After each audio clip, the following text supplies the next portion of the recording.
Hello students, welcome to magnet brains. मैं रूपाली वर्मा आज आपके लिए आपकी अंतरा बुक का नया चैप्टर लेकर आई हूँ। जैसे कि हम काव्य खंड पढ़ रहे हैं, उसमें अभी तक हमने कबीर दास और सूरदास जी के पदों को पढ़ लिया है। ये हमारा काव्य खंड का हम तीसरा चैप्टर पढ़ रहे हैं और हमारी बुक का ये 12वां अध्याय है। तो ये अध्याय है देव। देव हमारे क्या हैं? ये कवि हैं। इन्होंने इस पाठ में अपनी 3 कविताएं हमारे सामने रखी हैं। एक है हंसी की चोट, दूसरा है सपना और तीसरा है दरबार। ये 3 कविताएं हमारे सामने रखी। तो जो पहली कविता है हमारी हंसी की चोट, जब श्री कृष्ण गोपियों को छोड़ के मथुरा से वृंदावन से चले जाते हैं, तो उस समय जो उनको चोट हंसते हुए जाते हैं, तो वो जो हंसता हुआ चेहरा जो श्री कृष्ण लेकर गए हैं अपने साथ, उसकी चोट गोपियों को बहुत ज्यादा तीखी लगी है। उसके कारण जो 5 तत्वों से हमारा ये शरीर बना है, वो धीरे धीरे करके कैसे नष्ट हो रहा है गोपियों का, ये इस कविता में बताया है। फिर दूसरी कविता हमारी है सपना। गोपी सपना देखती है, गोपियां सपना देखती है। एक गोपी सपना देखती है कि जो है बादल बरस रहे हैं, गरज रहे हैं और श्री कृष्ण आए हैं। उनकी आंख खुलती है तो न बादल हैं, न बूंदे हैं और ना ही श्री कृष्ण है। इस कविता में इसका बहुत ही अच्छा चित्रण किया है इन्होंने। फिर उसके बाद में हमारी जो तीसरी कविता है दरबार, वो आती है। उसमें हमारे सामने किस तरीके से आजकल के शासन तंत्र में लोगों ने अपनी आंखें बंद कर ली है, जनता की बात नहीं सुनते हैं, पूरी तरीके से काम रूप में लिप्त हो चुके हैं। ये सभी चीज़ों का वर्णन उस वाली कविता में यानी कि दरबार में हमारे सामने किया है। तो अब हम एक एक करके पहले कविता देखेंगे, कविता का अर्थ समझेंगे और फिर उसकी व्याख्याएं भी देखेंगे। तो सबसे पहले हम देखते हैं पहली कविता हमारी हंसी की चोट। जैसे हमने बताया कि श्री कृष्ण जब गोपियों को छोड़कर चले गए थे, तो हंसता हुआ चेहरा अपना हंसता हुए चेहरे से वो विदा हुए थे। तो उस हंसी की चोट गोपियों पर बहुत तीखी पड़ी थी और उसकी चोट कैसे पड़ के उनके शरीर से एक एक करके, जो हमारा शरीर 5 तत्वों से बना है, कैसे कैसे करके हमारे शरीर के 5 तत्व निकल रहे हैं, ये बताया है। तो क्या दिया है? सासन ही सौ समीर गयो अरु, असुवन सी सब नीर गयो ढरी, तेज गयो गुण लय आप अपनो, अरु भूमि गई तन की तनुता करी, देव जिये मिल बेही की आस की, आस उपास आकाश रहो भरी, जादिन तय मुख फेरी हयो हसी, हेरी हुओ जू लियो हरी जू हरी। तो अब यहाँ पे हम पहली लाइन देखेंगे। क्या दिया है? सासन सी ही सौ समीर गयो अरी। अब श्री कृष्ण के चले जाने के बाद, हंसता हुआ चेहरा जब वो लेकर गए, तो उनके जाने के बाद इनको विरह वेदना ने जकड़ लिया गोपियों को। तो अब क्या कह रहे हैं? हमारी जो सांसें हैं वो धीरे धीरे मध्यम पड़ रही हैं। जिस तरीके से हमारे 5 तत्व में से एक तत्व है वायु। समीर का क्या मतलब है? वायु। ये हमारा दिया क्या? वायु इन्होंने। तो पहला तत्व हमारा ये वायु है। तो मतलब सांसों के जरिए जो हमारे शरीर 5 तत्वों से निर्मित हमारा शरीर है, उसमें से एक तत्व यानी कि वायु चला जा रहा है। मतलब सांसें धीरे धीरे धीमी पड़ रही हैं। असुवन सी सब नीर गयो ढरी, और रो रो के जो हम जो अपने आंसू बहा रहे हैं, उससे ही हमारे 5वें तत्व का दूसरा तत्व यानी कि पानी, नीर भी खत्म हो रहा है। ठीक है, तो नीर हमारा यहां पर क्या हो गया? पानी। इस तत्व का ये हमारा दूसरा तत्व हुआ पानी। ये हमारा पानी भी अब धीरे धीरे हमारे शरीर से अब खत्म होता जा रहा है। कैसे? गोपियां बता रही हैं कि धीरे धीरे करके हमारा शरीर खत्म हो रहा है। 2 तत्व चले गए। अब क्या? तेज गयो गिन लय अरु लय अपनो, और इन दोनों के चले जाने से हमारी काया में जो तेज था, अर्थात अग्नि हमारा तीसरा तत्व है। तो क्या हुआ? जो हमारा तेज जा रहा है, उससे हमारा तीसरा तत्व अग्नि भी चला गया है।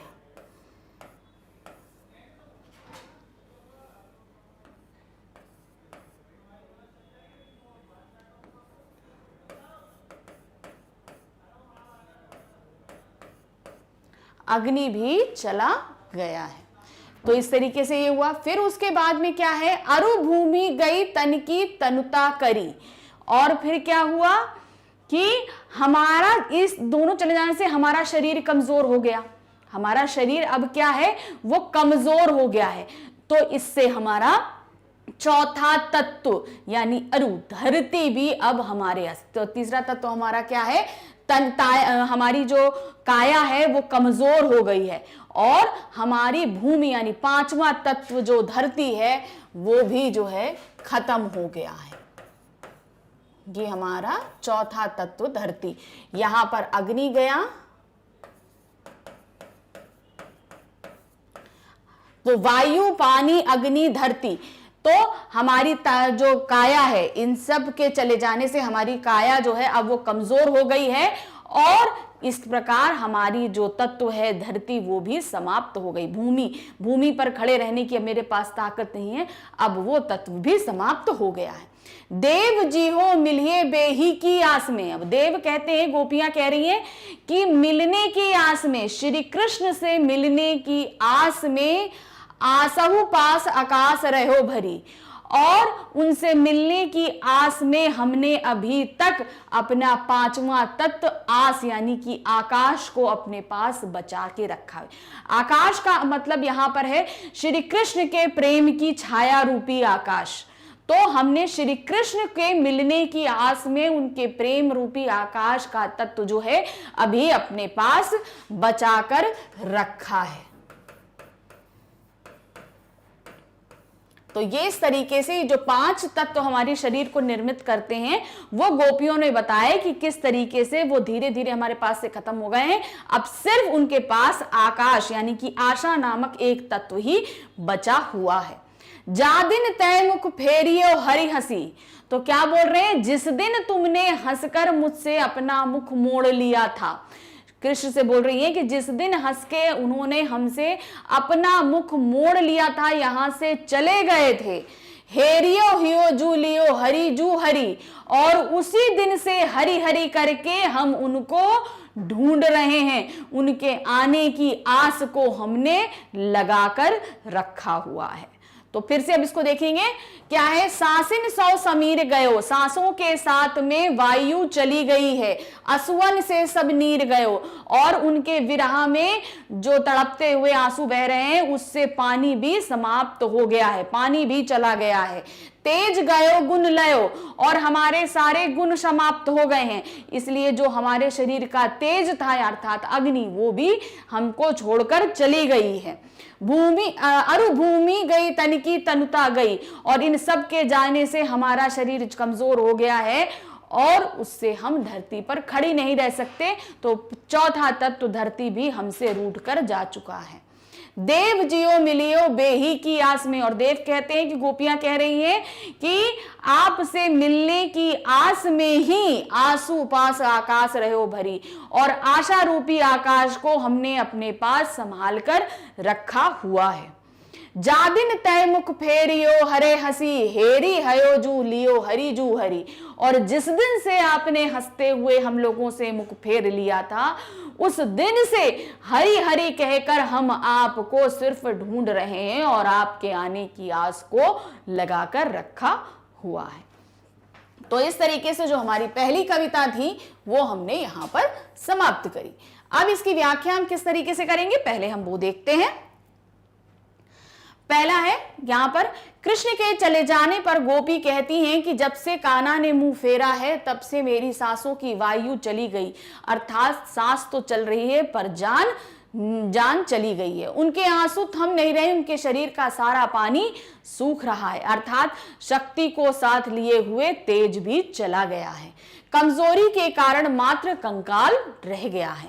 देव कहते हैं गोपी केवल कृष्ण से मिलने की आस में जीवित हैं। उस आशा के ही आकाश पानी शून्य भरा रहा है, अतः वही आरजू मेरे जीने का सहारा है। गोपी कहती हैं कि कान्हा ने मेरी हंसी का भी हरण कर लिया है।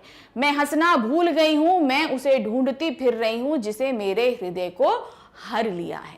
मतलब अब गोपियों के पास कुछ भी नहीं बचा है, सिर्फ कंकाल रूपी शरीर बचा है जब से श्री कृष्ण उन्हें छोड़कर चले गए हैं। अब इसके बाद हमारी दूसरी कविता आती है सपना। श्री कृष्ण जब गोपियों को छोड़ के चले गए तो अब सपने में भी श्री कृष्ण आते थे। उसी तरह एक सपना एक गोपी ने देखा, उसी सपने को यहाँ पर उन्होंने वर्णित किया है। तो क्या है सपना, पहले ये देखेंगे। झरही झरही झीनी बूंद है परती मानो, घरई घरई घटा घेरी है गगन में। आनी कहो शाम मो सो चलो झूली बे को आज, फूली ना समाई भई ऐसी हो मगन में। चाहत उठियो उठी गई सो निगोड़ी नींद, सोए गए भाग मेरे जानिवा जगन में। आंख खोली देखो तो ना घन श्याम, बेई छाई बूंदे मेरे आंसुन है द्रगन में। तो अब क्या बोल रही हैं, सबसे पहले सपना वो बताती हैं। क्या है, झरई झरई झीनी बूंदी परते ही मानो। क्या कह रहे हैं कि चारों तरफ जो है झरझर करके बूंदे गिर रही हैं, बूंदे बरस रही हैं। घरे घरे घटा घेरी हैं गगन में, और पूरे गगन में घन घन करके घटा घंघोर घिरी हुई हैं। आने कहो शाम मो सो चलो झूलिबो आज। और तभी क्या है, श्री कृष्ण आते हैं, श्याम आते हैं और मुझसे कहते हैं चलो झूला झूले। फूली ना समाई भई ऐसी हो मगन में। और उनके ऐसे कहने से मुझे इतनी खुशी हुई कि मैं खुशी के मारे फूली नहीं समा रही थी और उसी में मैं मगन हो गई, उनकी बात में ही मैं मगन हो गई। उन्होंने उनसे मुझसे बोला झूला झूलने के लिए, तो उनकी इसी बात से मैं बहुत खुशी से फूली ना समाई और मगन हो गई। चाहत उठियो उठी गई सो निगोड़ी नींद।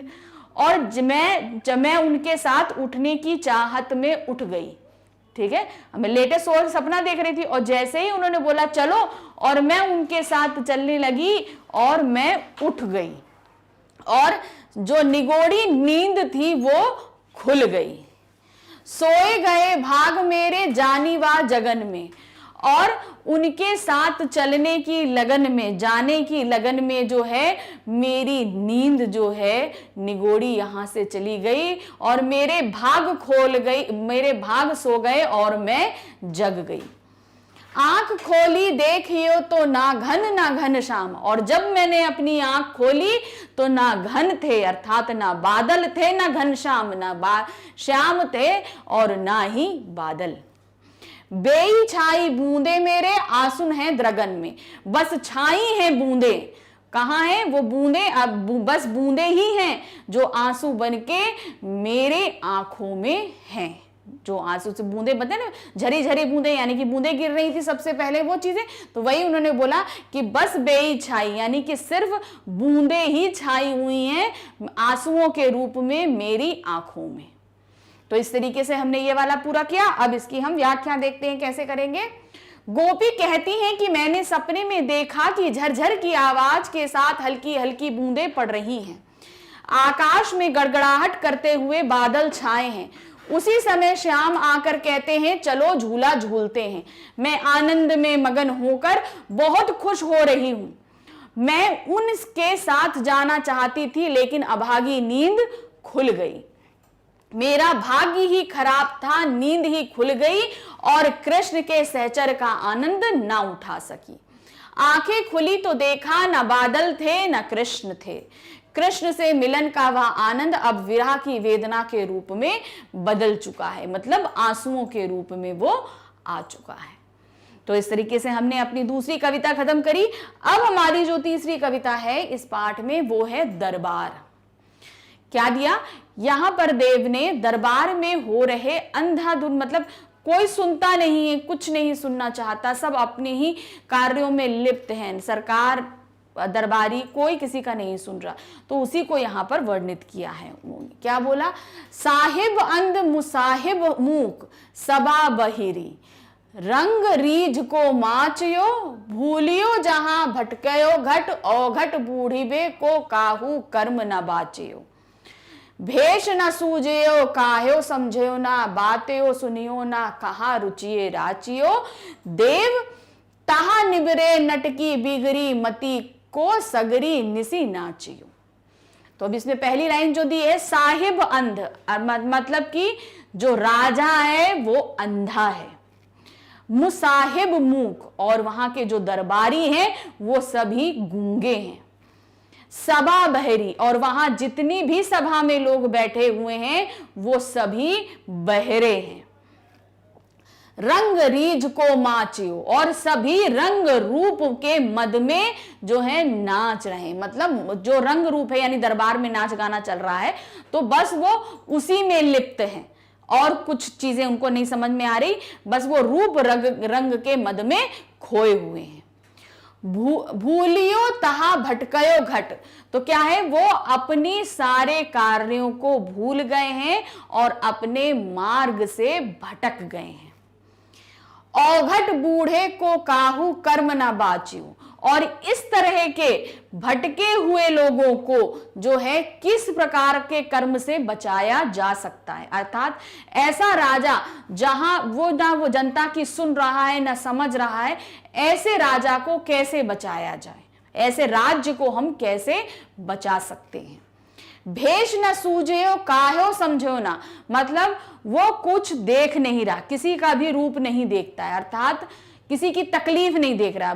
क्या है, भेष सूझियो ना, मतलब किसी के तकलीफ को वो समझ नहीं रहा है। काह्यो समझो, कुछ भी नहीं समझ रहा, तकलीफ नहीं समझ रहा, इसके अलावा भी वो कुछ नहीं समझ रहा।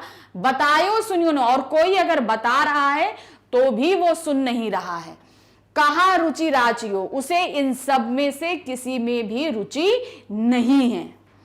देव तहा निबरे नटकी बीगरी मती को सगरी निसी नाचियो, और देव कह रहे हैं ये सभी जो हैं नाच गाने में लिप्त होकर, यानी कि काम वासना में लिप्त होकर पतित मार्ग पर चल चुके। पतित मतलब जो बर्बाद मार्ग होता है, जो अच्छा नहीं होता, जो अपने कर्म में नहीं आता, इस तरीके के मार्ग पर वो गमन कर चुके हैं। तो अब इसकी व्याख्या कैसे होगी? कवि कहता है वर्तमान समाज में राजा अंधे हो चुके हैं, दरबारी गूंगे तथा राजसभा बहरी हो चुकी है। लोग सुंदर रंग रूप में सब भूल गए, अर्थात दरबार में जो नाच गाना चलता है वो सिर्फ उसमें है, स्त्रियों के मद में पड़े हुए हैं, वो कुछ सुनना समझना नहीं चाहते। राजा अपने फर्ज और जिम्मेदारियों को अनदेखा कर रहा है, यानी कि वो कुछ भी समझना सुनना नहीं चाह रहा है। उसकी जो जिम्मेदारियां हैं दरबारियों राजा की, वो कुछ भी नहीं समझ रहा। दरबारी चुप है, आम जनता की आवाज दब रही है। तो जनता क्या है, जो सब कुछ बोल रही है वो कुछ भी नहीं सुन रहा है। राजा और दरबारी अपना कर्तव्य को भुलाकर रूप सौंदर्य में खो रहे हैं। वे लोग सारे पतित कार्य कर रहे हैं। पतित मतलब जितने गलत कार्य हैं उन सभी कार्यों को वो कर रहे हैं। तो पहला प्रश्न है, हंसी की चोट सवैये में कवि ने किन पंच तत्वों का वर्णन किया है तथा वियोग में वे किस प्रकार विदा होते हैं। तो हंसी की चोट में जैसे उन्होंने बताया था, अग्नि, पानी, वायु, धरती, आकाश, ये 5 तत्वों का वर्णन किया था। बताया था हमने, व्याख्या के दौरान भी आपको ये पांचों तत्व बताए थे, और कैसे कैसे करके ये शरीर से विदा हो रहे थे ये भी बताया था। उसी चीज को हमें इसमें लिखना है। तो क्या दिया है, हंसी की चोट में इन 5 तत्वों आकाश, अग्नि, वायु, भूमि तथा जल का वर्णन किया गया है। गोपी द्वारा तेज तेज सांस लेने छोड़ने से वायु तत्व चला गया। अत्यधिक रोने से जल तत्व आंसुओं के रूप में विदा हो गया। तन में व्याप्त गर्मी के जाने से अग्नि तत्व समाप्त हो जा गया। वियोग में कमजोर होने के कारण भूमि तत्व भी चला गया। तो ये 4 तत्व चले गए थे, बस उन्होंने एक तत्व आकाश अपने पास में बचा के रखा था।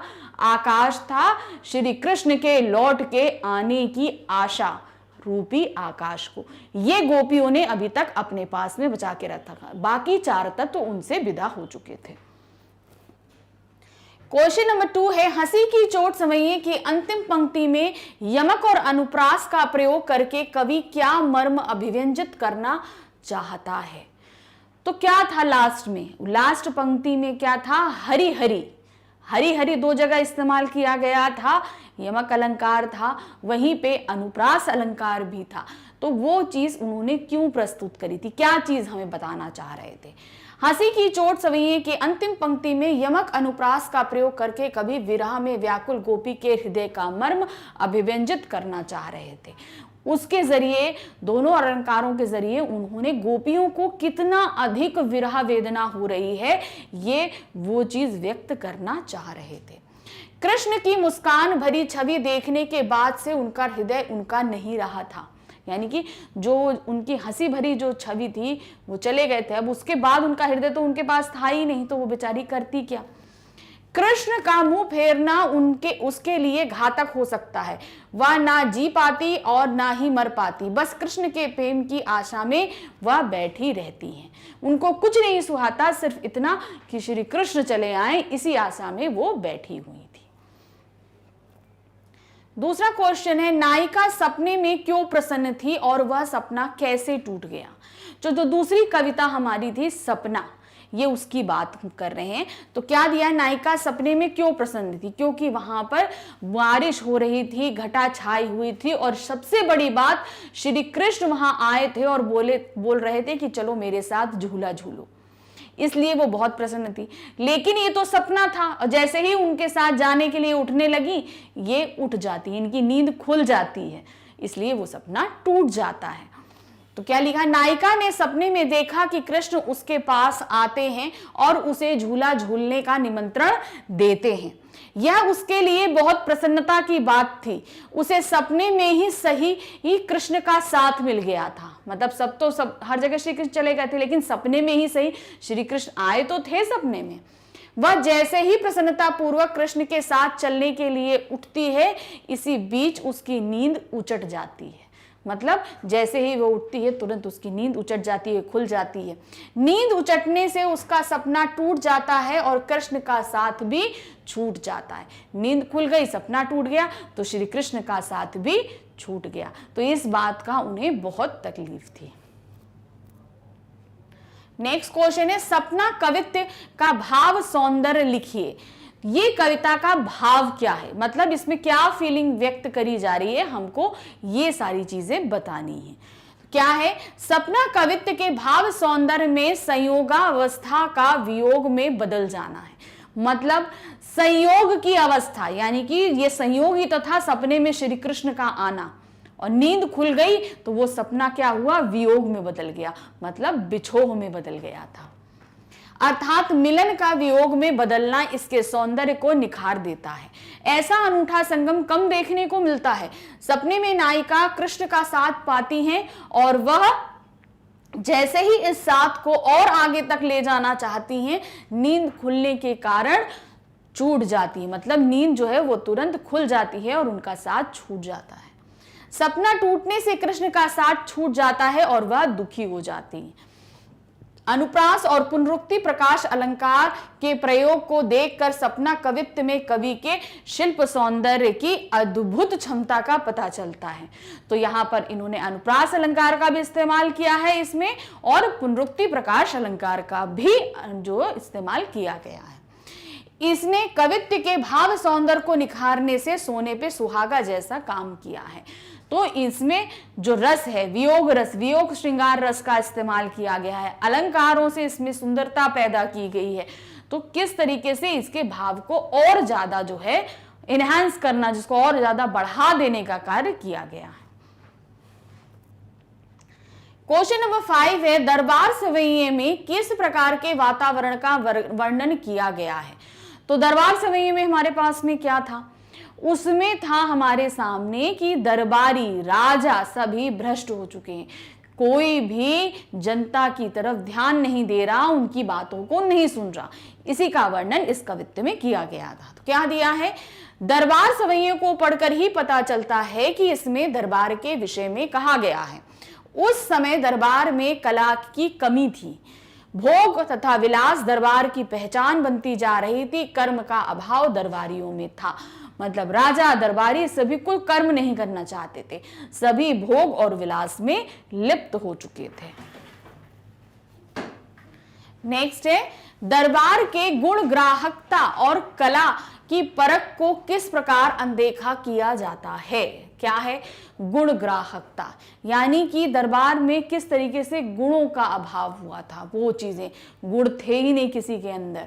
कला की परख, कला की परख भी नहीं थी, कोई भाई अच्छी चीजें आए वो तो सब अपने भोग विलास में ही थे, तो उसको किस तरीके से अनदेखा किया गया था, ये था। दरबार में गुण ग्राहकता और कला की परख को चाटुकारों की बातें सुनकर अनदेखा किया गया था। यानी कि वहां पर किसी भी बात, मतलब आप कहते हैं ना किसी के अंदर कोई अच्छा गुण हो, वो परखा नहीं जा रहा था, कला की परख नहीं हो रही थी।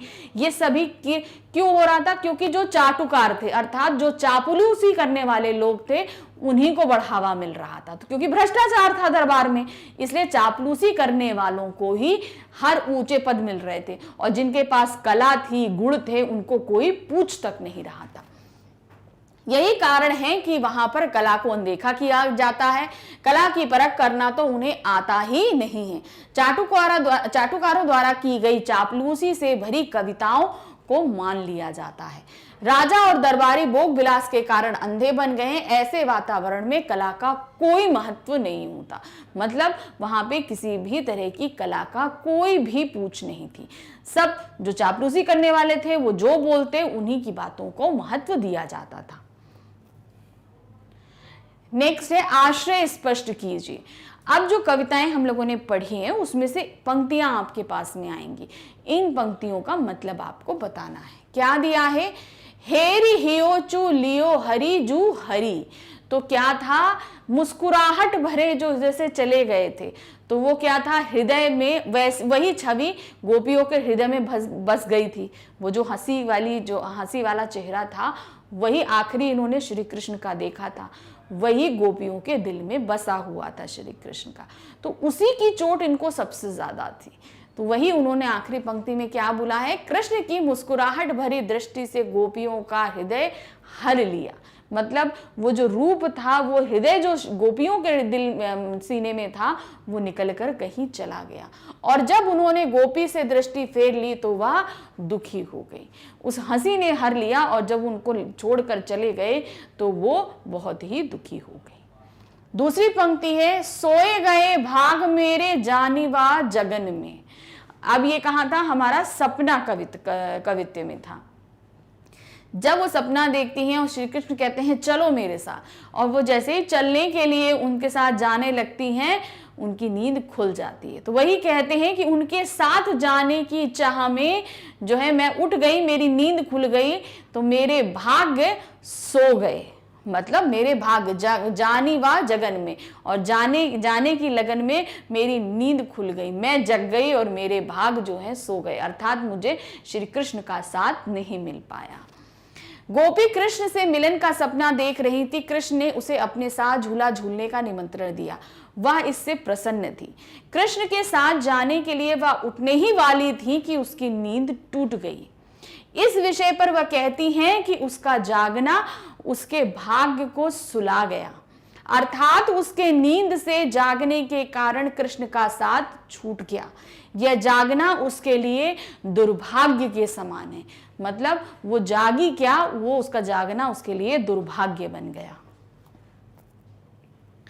बेई छाई बूंदे मेरे असुवन हवे दगन में, तो क्या दिया है कि बोला था ना रिमझिम बूंदे छा रही हैं, जब आंखें खुली तो कुछ नहीं था, खाली बूंदे थी आंसुओं के रूप में उनकी आंखों में। तो वही चीज यहां पर दी है। प्रस्तुत पंक्ति में बादल द्वारा बरसाई गई बूंदे आंखों से आंसू के रूप में गिर रही हैं। भाव यह है कि आकाश में बादल छाए हैं और रिमझिम बूंदे पड़ रही हैं, मतलब जब उनकी आंख खुली थी तो ना घन थे ना घनश्याम, अर्थात ना बादल थे ना ही श्याम, और सिर्फ क्या थी? बूंदे थी, और बूंदे क्या थी? आंसुओं के रूप में थी जो उनकी आंखों से बरस रही थी। नेक्स्ट है साहिब अंध मसाहिब मूक सबा बहेरी, तो यहां क्या था? जो राजा है वो अंधा है, दरबारी क्या है? गूंगे हैं, और सभा जो है वहां पर जितनी है सभी बहरे हैं, अर्थात वहां पर जनता की सुनने वाला कोई भी नहीं है। तो क्या प्रस्तुत पंक्ति में देव दरबारी वातावरण का वर्णन कर रहे हैं। वह कहते हैं दरबार का राजा अंधा हो गया है, दरबारी गूंगे तथा बहरे हो गए हैं। वे भोग विलास में इतना लिप्त हैं कि उन्हें कुछ भी सुनाई दिखाई नहीं देता, अतः वे बोलने में भी असमर्थ हैं। अगर बोले भी तो उनकी सुन कौन रहा है, कोई सुन ही नहीं रहा है, तो कहां जाकर बोले, कोई सुनने वाला नहीं, इसलिए वो बोलने में भी असमर्थ हैं। क्वेश्चन नंबर 8 है, देव ने दरबारी चाटुकारिता और दंभपूर्ण वातावरण का किस प्रकार व्यंग किया है। तो किस तरह उन्होंने व्यंग्य किया है। उन्होंने बोला कि वहां पर तो जानने वाला कोई नहीं है, सब अपने कर्म के पद से भटक चुके हैं, कोई समझता ही नहीं, जो चापलूसी कर रहा है उसी की बात सुनी जा रही है, उसी की बात आगे रखी जा रही है। तो इसको कैसे उन्होंने बोला है। देव दरबार के दंभपूर्ण वातावरण का वर्णन करते हुए बताते हैं कि दरबार में राजा तथा लोग भोग विलास में लिप्त रहते हैं। दरबारियों के साथ साथ राजा भी अंधा है, जो कुछ देख नहीं पा रहा है। यही कारण है कि कला तथा सौंदर्य का उन्हें ज्ञान नहीं रह गया है। अहंकार उन पर इतना हावी है कि कोई किसी की बात सुनने या मानने को राजी नहीं है। अब क्या है, जब आप कुछ सुनना नहीं चाहते, भोग विलास में लिप्त हैं, तो किसी की नहीं सुनेंगे, तो उस कंडीशन में आपके सामने जो जैसा रखा जाएगा वो लेगा। तो वो जो रखेगा वो कौन हुआ, वो चापलूस हुआ। तो वो जो रख रहे हैं वही समझ रहे हैं, और उसके अलावा जो सही चीज है वो समझ ही नहीं पाते हैं राजा। क्यों? क्योंकि राजा अंधे हो चुके हैं। नेक्स्ट है, निम्नलिखित पद्यांशों की सप्रसंग व्याख्या कीजिए। अब यहां पर आपको प्रसंग भी देना है और उनकी व्याख्या भी करनी है। क्या है, सासिन ही में तनुता करी। तो 2 लाइनें हैं हमारे पद की। ये जो पहली वाली हंसी की चोट थी उसकी स्टार्टिंग की 2 लाइन्स है। क्या दिया है इन्होंने, प्रस्तुत पंक्ति देव द्वारा रचित रचना हंसी की चोट से ली गई है। इसमें एक गोपी के विरह का वर्णन है। कृष्ण की उपेक्षा पूर्ण व्यवहार से उसे दुखी कर दिया है। व्याख्या क्या है, गोपी कहती हैं कृष्ण की उपेक्षित दृष्टि के कारण उनकी दशा बहुत खराब है। वह विरह की अग्नि में जल रही हैं। विरह के तेज तेज सांसें छोड़ने से वायु तत्व चला गया है। अधिक रोने से जल तत्व आंसुओं के रूप में विदा हो गया है। तन में व्याप्त गर्मी के जाने से अग्नि तत्व समाप्त हो गया है, और वियोग में कमजोर होने के कारण भूमि तत्व भी चला गया है। अर्थात उनके पास कुछ भी नहीं बचा हुआ है। नेक्स्ट प्रसंग हमसे क्या पूछा गया है, झरहई से लेकर गगन तक। तो ये भी हमारा क्या है, 2 स्टार्टिंग की लाइन है हमारी सपना कवित्व सवैया जो हमने पढ़ा था उसमें की स्टार्टिंग की 2 लाइन है। प्रस्तुत पंक्ति देव द्वारा रचित रचना सपना से ली गई है। इसमें वर्षा ऋतु का वर्णन है। आकाश में बादल छाए हैं और बूंदें बरस रही हैं। तो क्या दिया है, कवि कहता है वर्षा ऋतु के समय बारिश की बूंदें झर रही हैं, आकाश में काली घटा छाई हुई है। तो 2 लाइनों में तो सिर्फ इतना ही था, बाकी तो उसके आगे में था, तो इसको इतना ही डिस्क्राइब करेंगे। फिर हमारा नेक्स्ट जो है साहिब अंध और बाचियो। फिर ये हमारी जो तीसरी कविता थी हमारी दरबार, उसकी शुरू की 2 लाइनें हैं। उसमें क्या दिया है, प्रस्तुत पंक्ति देव द्वारा रचित रचना दरबार से ली गई है। इसमें कवि राज दरबार में स्थित राजा और सभासदों के व्यवहार का वर्णन करता है। व्याख्या क्या है, देव दरबार के दंभपूर्ण वातावरण का वर्णन करते हुए बताते हैं कि दरबार में राजा तथा लोग भोग विलास में लिप्त रहते हैं। दरबारियों के साथ साथ राजा भी अंधा है, जो कुछ देख नहीं पा रहा है। यही कारण है कि कला तथा सौंदर्य का उन्हें ज्ञान नहीं रह गया। क्यों? क्योंकि वो भोग विलास में लिप्त है। दरबारियों पर अहंकार इतना हावी है कि कोई किसी की बात सुनने या मानने को राजी नहीं है। भोग विलास ने सबको अकर्मठ्य बना दिया है। मतलब सब भोग विलास है और कोई भी अपने कर्म का कार्य नहीं कर रहा है। क्वेश्चन नंबर 10 है, देव के अलंकार प्रयोग और भाषा प्रयोग के कुछ उदाहरण पठित पदों से लिखिए। तो देव की जो 2-3 कविताएं हमारे सामने आई हैं उसमें से हमें क्या निकालना है, उन पंक्तियों को निकालना है जिसमें उन्होंने अलंकार का प्रयोग किया हो और भाषा जहां पर उनकी बहुत ही अच्छी भाषा शैली उनकी बहुत अच्छी हो। तो कुछ पंक्तियां निकाली हैं, देखते हैं क्या है। देव के अलंकार प्रयोग और भाषा प्रयोग के कुछ उदाहरण इस प्रकार है। पहली रचना में वियोग से व्याकुल गोपी की दशा को दर्शाने के लिए अतिशयोक्ति अलंकार का प्रयोग किया गया है। अब यहां पर ऐसी चीज का वर्णन किया गया है जो पॉसिबल नहीं है। पानी, शरीर से पानी का खत्म हो जाना, सारी हवा का समाप्त हो जाना, तो ये तो पॉसिबल नहीं है, इसलिए ये चीज बहुत ज्यादा बढ़ा चढ़ाकर बोली गई है, इसलिए वहां पर अतिशयोक्ति अलंकार है। हरि शब्द की दो अलग रूपों में पुनः आवृत्ति के कारण यहां पर अलंकार है। तो एक हरि है, एक हरि लिए, मतलब एक हरि ने हमारी हंसी को हर लिया है। तो दो हरि है, एक हरि का मतलब श्री कृष्ण है और एक का मतलब है हरना। तो यहां पर दो सेम शब्दों का जहां अलग अलग अर्थ होता है वहां यमक अलंकार होता है। फिर है झरई झरई घरे घरे आदि में पुनरुक्ति प्रकाश अलंकार है। सेम शब्द हो, सेम अर्थ हो तो वहां पर पुनरुक्ति प्रकाश अलंकार होता है, वही चीज यहां दी है। घर ही घटा घेरी में अनुप्रास अलंकार है। तो आप यहां देख रहे हैं कि यहां घा वर्ण की आवृत्ति हुई है, इसलिए यहां अनुप्रास अलंकार पर बताया गया है।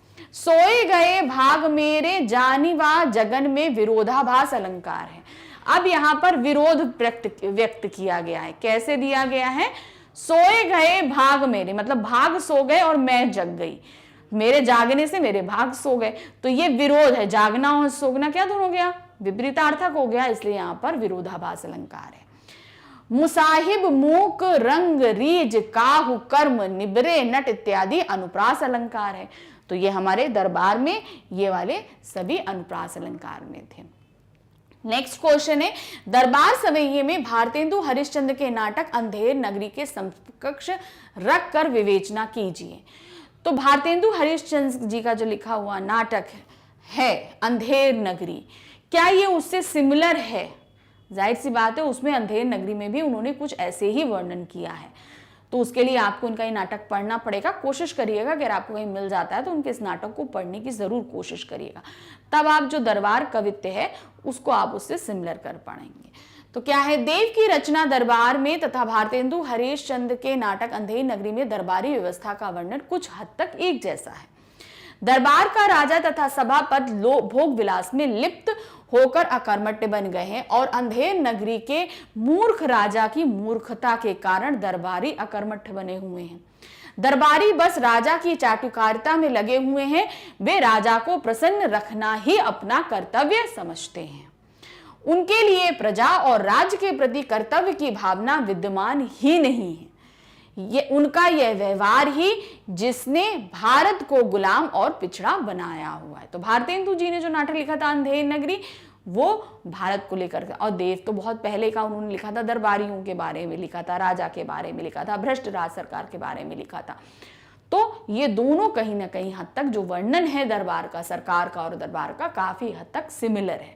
सासई ही सौ समीर गयो असुवन ही से सब नीर गयो ढड़ी, तेज गयो गुण ले गयो अरु भूमि गई तन की तनुता करी, देव जिहे मिलिहे बेही की आस आसुन पावस आकाश रहो भरी, जा दिन तह मुँह फेरी हरे हसी हेर हियो जू लियो हरि जू हरि।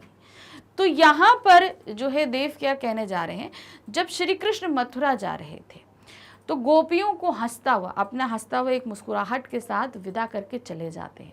अब उनकी उस हंसी की चोट इनको किस तरीके से लगती है वो यहाँ पर व्यक्त की गई है। अब श्री कृष्ण चले गए, उनके आने की आस में उनके शरीर के जो पांच तत्व होते हैं, आपका वायु, अग्नि, नीर, पृथ्वी, आकाश, इसमें से एक एक तत्व धीरे धीरे उनके शरीर से निकल रहा है, उनके आने के इंतजार कर रहे हैं और धीरे धीरे इनका शरीर क्या है, वो पांचों में से एक एक करके तत्व निकलता जा रहा है। किस तरीके से निकल रहा है देखिए क्या बताया उन्होंने, सांसें हेसो समीर गयो, मतलब जो वो सांस ले रही हैं उनसे क्या हुआ, वायु नामक जो है वो तत्व चला गया, क्योंकि अब श्री कृष्ण नहीं है तो उनका सांस लेना बेकार। अब उनकी सांसों से जो हवा निकल रही है उससे उनके शरीर से एक तत्व यानी कि हवा का निष्कासन हो गया। दूसरा, असवन हूँ सो सब नीर गयो, और अब वो रो रही हैं उनके चले जाने से, तो उनके जो आंसू बह रहे हैं उनसे शरीर से उसका दूसरा तत्व यानी कि पानी भी उनसे दूर जा चुका है। तेज गयो गुण ले अपनो अरु भूमि गई तन की तनुता करी। अब क्या है, अब इन दो समीर और वायु के चले जाने, मतलब वायु और नीर के चले जाने पर उनके शरीर में अब कमजोरी आ गई है, तो अब उनकी काया भी बहुत कमजोर हो गई, इससे उनके शरीर से भूमि नामक जो तत्व था वो भी निकल गया है। अरु भूमि गई तन की तनुता गई, यानी कि अब उनकी जो जितनी भी क्या कहते हैं मजबूती होती है वो भी उनके शरीर से जा चुकी है। देव जियो मिलियो की आस, आसन उपास आकाश रखियो। अब जो है गोपियों ने जो पांचवा तत्व है आकाश, वो अपने पास से जाने नहीं दिया। कारण क्या है? क्योंकि उन्हें अभी श्री कृष्ण से मिलने की आस है, इसलिए आशा रूपी आकाश का तत्व उन्होंने अभी अपने पास सलामत रखा हुआ है। जादिन तय मुख फेरी हरे हंसी हेरी जियो लियो हरी जू हरी, यानी कि जिस दिन श्री कृष्ण यहाँ पर हंसते हुए अपना मुंह फेर कर चले गए थे, वो यहाँ पर हमारा जी भी अपने साथ लेकर चले गए थे। तो इस तरीके से यहाँ पर पूरा वियोग श्रृंगार रस यानी विप्लव श्रृंगार रस है, क्योंकि यहाँ पे वियोग में भी नायक नायिका के बीच जो है प्रेम का वर्णन किया गया है। इसका सार क्या होगा, देखिए क्या है। हंसी की चोट सवैया विप्लव श्रृंगार का उदाहरण है। विप्लव यानी कि वियोग श्रृंगार का उदाहरण है, जिसमें प्रिय की हंसी से घायल एक नायिका के विरह की मर्म स्पर्शी एवं यथार्थ परक चित्रण किया गया है। मतलब बहुत ही तकलीफ है उनको, इस तरीके से बताया गया है। श्री कृष्ण द्वारा गोपियों के मुंह फेर लेने के कारण गोपियां हंसना ही भूल गई, यानी कि वो हंसी नहीं रही हैं। वे श्री कृष्ण को खोज रही हैं और अपने इस प्रयास में हार गई हैं। एक एक करके उनके शरीर के समस्त आकाश तत्व को छोड़कर तत्व नष्ट हो गए, मतलब सारे तत्व नष्ट हो गए, सिर्फ आकाश रूपी जो तत्व है वो उनके अंदर अभी भी विद्यमान है। फिर भी वे इस आशा में जीवित हैं कि एक ना एक दिन श्री कृष्ण उनसे मिलने अवश्य आएंगे। तो किस तरीके से जब एक प्रेमी से उनका प्रेमिका से उसका प्रेमी विरक्त हो जाता है और वो किस तरीके से दुखित होती है, इसका वर्णन यहाँ पर बहुत ही अच्छा किया गया है। सारे तत्व जा चुके हैं, सिर्फ आशा रूपी आकाश का जो तत्व है उन्होंने अपने पास रखा है। उन्हें आस है कि श्री कृष्ण उनसे मिलने जरूर आएंगे, इसी आस में। अब इस पे प्रश्न क्या दिया गया है, संकलन में संकलित देव के पहले पद में किस भाव का वर्णन किया गया है, स्पष्ट कीजिए। तो यहाँ पर टोटली विरह है, विरह वियोग वर्णन है ना। क्यों यहाँ पर आप दूसरे से अलग अलग हैं, तो कौन सा है वर्णन कर रहे हैं, यहाँ पे वियोग रस है।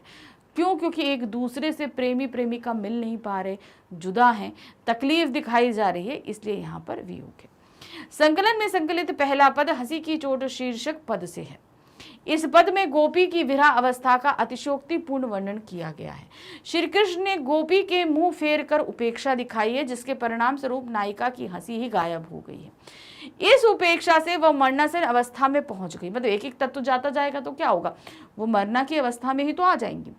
उसकी स्थिति इतनी दयनीय हो गई है कि मानो 5 तत्वों में बने हुए शरीर के सारे तत्वों ने इनके शरीर से विदा ले लिया एवं मात्र आकाश तत्व ही शेष रह गया। मतलब धीरे धीरे करके एक एक तत्व इनके शरीर से जा रहा है। तो अब इनका शरीर कैसा हो रहा है, छीन हो रहा है, सिर्फ आकाश तत्व ही अब शेष रह गया है। नेक्स्ट क्वेश्चन है, कृष्ण के हंसते हुए मुंह फिर चले जाने से गोपिका ने क्या कुछ खो दिया है, क्या उनके पास शेष रह गया है। अब जैसे ही उन्होंने हंसते हुए मुंह फेर लिया तो अब क्या हुआ, उनका सब कुछ उनके साथ चला गया। साथ ही शरीर जो 5 तत्वों से बना है उनमें से 4 तत्व तो चले गए और शेष क्या रह गया, सिर्फ एक तत्व, और वो आकाश शेष रह गया है। कृष्ण के हंसते हुए मुंह फेर कर चले जाने से गोपिका हंसना ही भूल गई हैं, उनकी हंसी कहीं गायब हो गई है। कृष्ण के वियोग में वह उद्विग्न और है, उसे देखकर ऐसा प्रतीत होता है मानो उसने अपना हृदय खो दिया हो। अब उसके पास कृष्ण से मिलन की आशा ही शेष रह गई है, यानी कि अब कुछ भी उनके पास नहीं, सिर्फ एक आशा ही शेष उनके पास बची हुई है।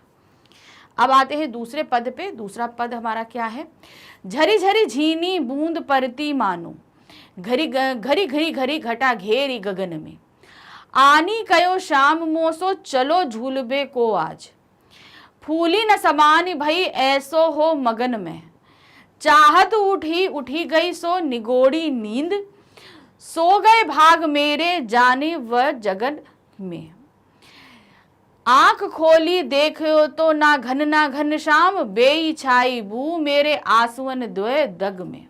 तो अब क्या है यहाँ पर बता दें, जो गोपिका है यानी गोपी है एक, वो सो रही थी और उनको एक सपना आया। तो उस सपने में उन्होंने क्या देखा और उस सपने के टूटने के बाद उन्हें क्या महसूस हुआ, इस चीज का वर्णन इस पद में दिया है। तो अब क्या है, झरी झरी झीनी बूंदी परित मानो, यानी कि धीरे धीरे जो है क्या है, बूंदे पड़ रही थी, झर रही थी, जैसे होता ना बूंदे झर रही थी। घड़ी घड़ी घटा घेर ही गगन में, और खूब काली काली घटा जो है गगन में घिरी हुई थी। आनी कयो श्याम मोसो चलो झूल भी झूलो। और क्या हुआ, इसी मौसम में जो है श्री कृष्ण आए, श्याम आए और मुझसे बोले चलो आज झूला झूलते हैं। फूली न समानी भई ऐसो हो मगन में। उनके इस कहने से मैं इतना खुश हुई, इतना खुश हो गई, फूली नहीं समाई, और मैं उसी में मगन हो गई। चाहत उठियो उठी गई सो निगोड़ी ई नींद ने। अब मैंने चाहा कि चलो मैं उनके साथ उठकर झूला झूलती हूँ, और जब मैंने चाहा जैसे ही मैं उठी और मेरी नींद टूट गई, नींद निगोड़ी टूट गई, क्योंकि अब वो ये तो सब सपने में हो रहा था। और उठा जैसे ही मैंने उठ के चाहा कि चलो मैं अब शाम के साथ झूला झूलूं, मेरी नींद टूट गई उठने की चाह में। सो गए भाग मेरे जानी बा जगन में, यानी कि मैं उनके साथ जाने की चाहत में मेरी जो है मैं जग गई और मेरे भाग जो हैं वो सो गए। अर्थात मैं, वो तो सपना था, तो मैं जग गई तो नींद टूट गई और श्री कृष्ण के साथ मैं झूला झूलने नहीं जा पाई, इसलिए क्या हुआ, मेरे भाग जो हैं वो सो गए और मैं जग गई। आंख खोली देखियो तो ना घन श्याम, और जब मैंने आंखें खोली तो ना घन थे, अर्थात ना बादल थे, और ना घन श्याम, ना ही श्याम थे, दोनों में ही से कोई नहीं थे। बेई छाई बू मेरे आंसू न दग में, और जो है बस एक छाई हुई थी, वो क्या थी, मेरे नैनों में आंसू छाए हुए थे। इसका सार क्या होगा, देखिए। सपना कवित्व में कवि ने गोपी के कृष्ण के साथ स्वप्न में झूला झूलने का वर्णन किया है। स्वप्न में श्री कृष्ण गोपी को झूला झुलाते हैं और गोपी प्रसन्नचित्त होकर झूलती है। इसी बीच गोपी का स्वप्न खंडित हो जाता है। स्वप्न टूटने पर गोपी ये जानकर बहुत दुख होता है कि जो कुछ उसने देखा वह सब एक स्वप्न मात्र था। इसके पश्चात भी गोपी श्री कृष्ण के मिलने की सुखद अनुभूति को अपने पीड़ित हृदय में संजोए रखना चाहती हैं। इस कवित्व में संयोग और वियोग का मार्मिक चित्रण है। मतलब पहला आप पद में देखेंगे तो स्टार्टिंग की 4 लाइन जो हैं वो संयोग श्रृंगार रस की हैं, उसके बाद वियोग श्रृंगार रस की हैं। यानी कि यहाँ पर जब वो सपना देख रही होती है श्री कृष्ण के साथ झूला झूलने का, तो वहाँ संयोग श्रृंगार रस है, लेकिन जैसे ही उनका सपना टूट जाता है, वो जग जाती है, तो वहाँ से वियोग श्रृंगार रस शुरू हो जाता है। तो यहाँ पर जो हमने देखा वो क्या था कि कितना ही सुंदर वर्णन यहाँ पर एक रस का कवि ने एक ही पद में कर दिया है। बहुत ही दुखित है गोपियाँ कि श्री कृष्ण के साथ झूला झूलती है, इस बात का आनंद, और जैसे ही वो जागती है तो यहाँ पर उनका जब स्वप्न खंडित हो जाता है तो वो बहुत ही दुखित हो जाती है। अब इस पे प्रश्न है क्या, सपना कवित्र में किस प्रसंग का वर्णन किया गया है? तो यहाँ पर किस प्रसंग का हमने वर्णन किया, यहाँ पे गोपी के स्वप्न का वर्णन है जिसमें वो श्री कृष्ण के साथ झूला झूलने जा रही होती हैं। क्या दिया है, सपना कवित्व में कवि ने नायिका के स्वप्न का वर्णन किया है। गोपी स्वप्न में देखती हैं कि वर्षा की धीमी धीमी बूंदें जमीन पर पड़ रही हैं और आकाश में घनघोर घटा छाई हुई है।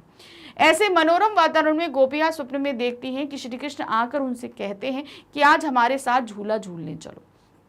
इसी बीच गोपिका का स्वप्न खंडित हो जाता है, यानी टूट जाता है। स्वप्न खंडित होने पर गोपी को यह जानकर दुख होता है कि जो उसने देखा वह स्वप्न मात्र था। यानी कि उन्हें तो किसी भी तरह से कृष्ण की चाहत थी, वो कृष्ण के साथ ही रहना चाहती थी, लेकिन जैसे ही उनका स्वप्न टूटा, उन्हें इस बात का बड़ा अफसोस हुआ कि ये सिर्फ एक स्वप्न था। नेक्स्ट प्रश्न है हमारा, सोए गए भाग मेरे जानी व जगन में, पंक्ति की विवेचना कीजिए। तो क्या हुए, सोए गए भाग मेरे जागने में जगन, यानी कि मैं जागने की चाहत में जो है मेरे भाग सो गए, क्योंकि वहां मैं जग गई और मेरे भाग सो गए। अर्थात जो इसको क्या बोला कि मैं तो उठ गई, मेरी नींद टूट गई, और जो श्री कृष्ण के साथ पाने की जो चाहत थी वो टूट गया, वो छूट गया। अर्थात मेरी जो भाग्य थे श्री कृष्ण के साथ रहने का, कोई भी एक क्षण मेरा सपने में ही सही, वो जो मैं नहीं बिता पाई, उसी से उन्होंने बोला कि मेरे भाग जो है सो गए।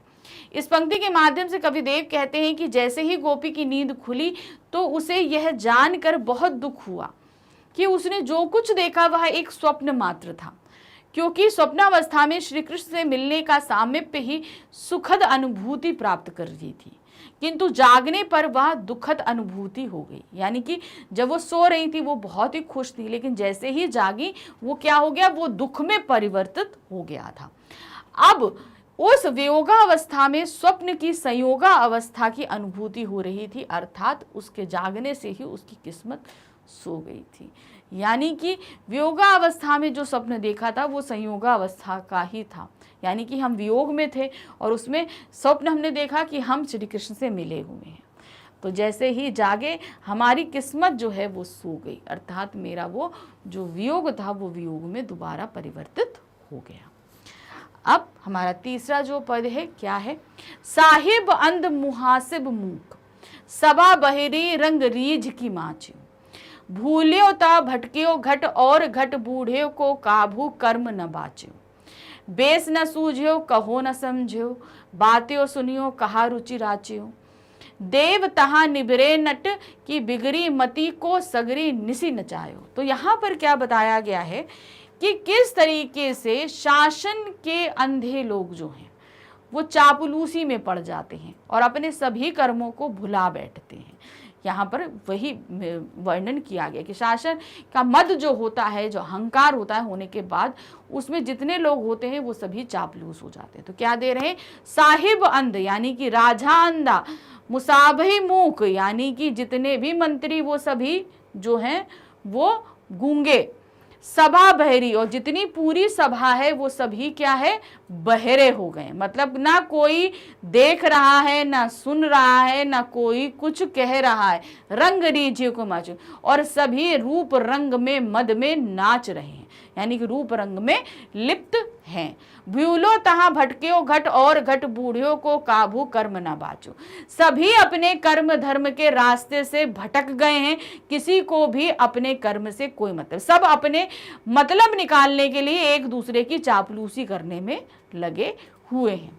वेश ना सूझो, एक दूसरे के वेश को नहीं सूझ रहा, समझ में आ रहा। कहो ना, किसी से अगर कुछ कहो तो उसे कुछ समझ में नहीं आ रहा। बातें सुनियो ना, कोई बातों को ही नहीं सुन रहा है।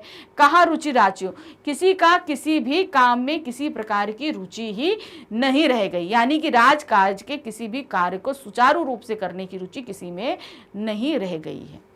देव तह निबरे नट की बिगड़ी मति को सगरी निसी नचायो, और यहाँ पर जो नट हैं, जो राज दरबार में लोग नाचते हैं ना, तो कह रहे हैं यहाँ के लोगों की मति इस तरीके से भ्रष्ट हो गई है कि जितने भी नट हैं वो सारी रात नाचते रहते हैं।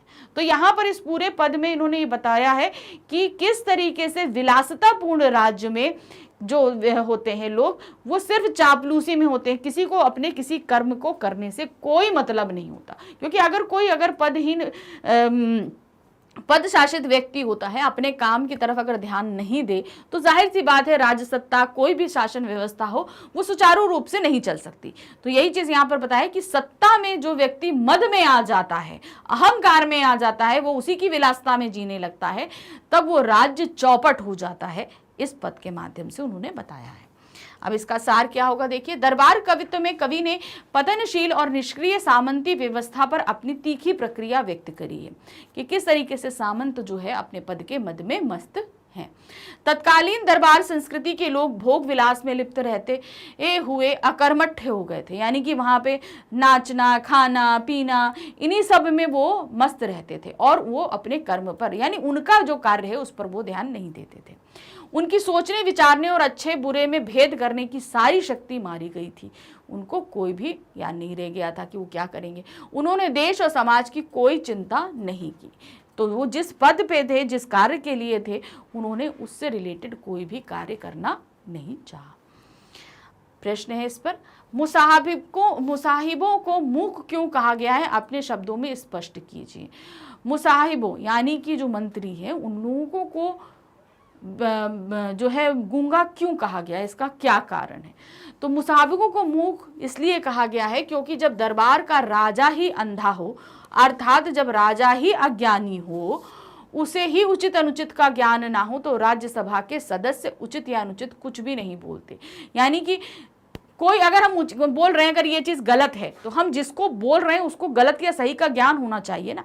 लेकिन जब राजा जो तख्त पे बैठा है वो अंधा है, यानी कि ना वो गलत देख रहा है ना सही देख रहा है, अर्थात उसे किसी चीज का ज्ञान ही नहीं है, तो मंत्री अगर उससे कुछ बोलेंगे भी तो उसे कोई फर्क ही नहीं पड़ता क्योंकि उसे किस चीज का ज्ञान नहीं है। इसलिए मुसाहिब का हो गए हैं, मूक हो गए, क्योंकि अगर वो कुछ कहेंगे भी तो उस राजा का कोई मतलब नहीं है। वे अज्ञानी राजा की या तो चापलूसी करने में अपनी भलाई समझते हैं या चुप रहकर ही अपना समय व्यतीत करते हैं, इसीलिए वे राजा के समक्ष चुप रहने में ही अपनी भलाई समझते हैं। यानी कि उस राजा को जब हम ज्ञान की बातें देंगे तो उसे समझ में तो आने से रहा, इसलिए या तो उनकी चापलूसी करो और अपना काम निकालो और या तो फिर चुप ही रहो। तो इस कंडीशन में वो क्या कहते हैं, वो चुप हो जाते हैं और चापलूसी ही करते रहते हैं, इसीलिए मुसाहिबों को मूक कहा गया है। अगला प्रश्न है, दरबार सवैये में साहिब को अंधा क्यों कहा गया है, स्पष्ट कीजिए। राजा को अंधा क्यों बोला गया है? क्योंकि राजा मद में है, अपने पद के मद में है। दरबार सवैये में साहिब राजा को अंधा कहा गया है। देव के समय भारत में राजाओं की जीवन विलासितापूर्ण था, यानी कि जब देव थे उस समय राजा महाराजा हुआ करते थे और वो अपना अधिकतर समय इन्हीं विलासिताओं में, यानी कि शराब पीना, नाचना गाना देखना, शिकार करना, ये फालतू की चीज़ों में, मतलब जो उनकी टेरिटरी है यानी कि उनका राज्य है उसके डेवलपमेंट, उसकी अच्छाई, उसके प्रोग्रेस के लिए वो लोग वर्क नहीं करते थे। वो लोग सिर्फ क्या करते थे, उनका जो जिसमें उनको एंजॉय करना है वो सारे वो काम करते रहते थे। राजा ज्ञान चक्षु से हीन होते थे, यानी कि उन राजाओं को किसी भी तरह का ज्ञान नहीं होता था, यानी उनकी आंखें पूरी तरीके से नॉलेज के नाम पर बंद थी। उन्हें प्रजा के दुख दर्द या देश की स्थिति से कोई मतलब नहीं था। उन्हें दरबार में यदि कोई कलाकार यानी कि कवि अपना काव्य सुनाने आता तो वे उन्हें पहचान नहीं पाते और ना ही उनके काव्य को समझने में उनमें शक्ति थी। यानी कि लोग अपने टैलेंट को अगर उस दरबार में दिखाने आते थे तो क्या होता था, राजा भाई टैलेंटेड ही नहीं है, अगर वो सिर्फ अपनी ही चीज़ों पर ध्यान रखेगा तो उस जाहिर सी बात है कि उसको सो इंटरेस्ट नहीं है, तो वो बिल्कुल भी इंटरेस्ट नहीं रखता था, इसीलिए उसको क्या बोला गया, अंधा। क्योंकि ना वो राज्य की प्रगति में कार्य दे रहा है, ना प्रजा के दुख दर्द को देख रहा है, ना संस्कृति को देख रहा है, ना ही वो लोगों की कलाओं को देख रहा है, तो उसने तो सब तरीके से अपनी आंखें बंद कर रखी। उसकी आंखें खुली कहाँ है, सिर्फ विलासितापूर्ण कार्य के लिए खुली हुई है, इसीलिए उसको अंधा बोला गया है। तो यहाँ पर हमने ये तीनों ही पद आपको अच्छे से समझाए, इसके सार प्रश्न उत्तर सभी समझा दिए, आपको अच्छे से ये चैप्टर समझ में आ गया है। तो जब भी टेस्ट या एग्जाम हो इसको पढ़ के जाइएगा, आपको बहुत हेल्प मिलेगी। तो ये जो हमारा चल रहा है आपका, हम पढ़ रहे थे अपना वन शॉट रिवीजन। तो वन शॉट रिवीजन हम देखें कैसे, कहाँ पर देखें, क्या करें, या अगर इस चैप्टर का हम डिटेल एक्सप्लेनेशन देखना चाहते हैं तो हम कहाँ देखें। तो उसके लिए सिंपल है, आपको हमारे चैनल मैग्नेट ब्रेन्स पर आना है। जैसे ही आप यहाँ पर आओगे तो आपके सामने जो पेज ओपन होगा उसमें आपको दिखेगा सीबीएसई इंग्लिश मीडियम। तो आप सीबीएसई इंग्लिश मीडियम जैसे ओपन करोगे उसके बाद आपको अपनी क्लास सेलेक्ट करनी होगी। अब आपकी क्लास क्या है, 11th, तो आप 11th को क्लिक करेंगे। जैसे ही आप क्लिक करेंगे 11th में पढ़ाए जाने वाले सारे ही आपके सब्जेक्ट्स आ जाएंगे। तो जो भी सब्जेक्ट आपको पढ़ना है आपको वहाँ पर वॉच नाउ लिखा हुआ है। अब मान लीजिए आपको हिंदी अगर देखना है तो वहाँ पर आप वॉच नाउ लिखा है, उसको आप क्लिक करोगे। जैसे ही आप क्लिक करेंगे आपके सामने यहाँ पर देखिए हिंदी की पूरी प्लेलिस्ट आ जाएगी। तो जो भी बुक पढ़नी है, आपको जो भी चैप्टर पढ़ना है, आपको क्लिक करना है।